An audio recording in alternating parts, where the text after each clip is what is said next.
...2025-ben a sárgahasú unkát választottuk az év kétéltűjének, mert ennek a fajnak az élőhelyei a legsérülékenyebbek a hazai kétéltű fajok közül, és ezáltal maga a faj is veszélyeztetett.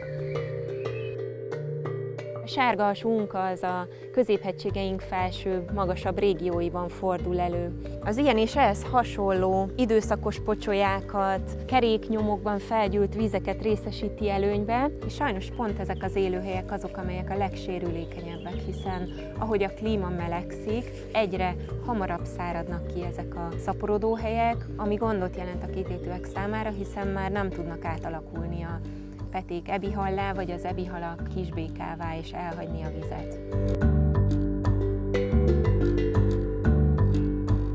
Néhány évtizeddel ezelőtt megjelent néhány olyan betegség, amely a kétéltűeket érinti, és amely világszerte az állományaikat elkezdte megtizedelni. Az egyik ilyen a chytridiomycoses, amit egy rajzóspórás gomba okoz, és sajnos jelen van Magyarországon szinte mindenhol.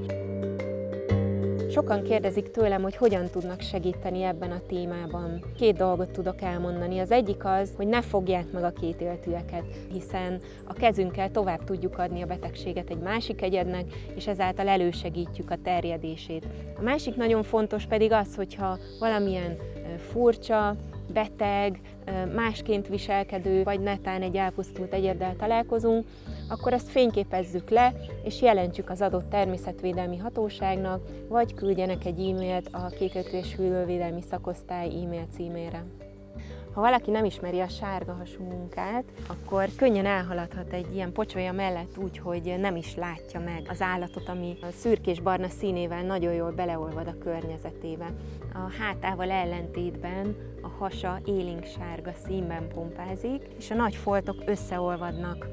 Bőre mérgező váladékot választ ki, emiatt sem érdemes hozzányúlni, mert hogyha mondjuk belenyúlunk a szemünkbe, akkor az igen kellemetlen érzést okozhat.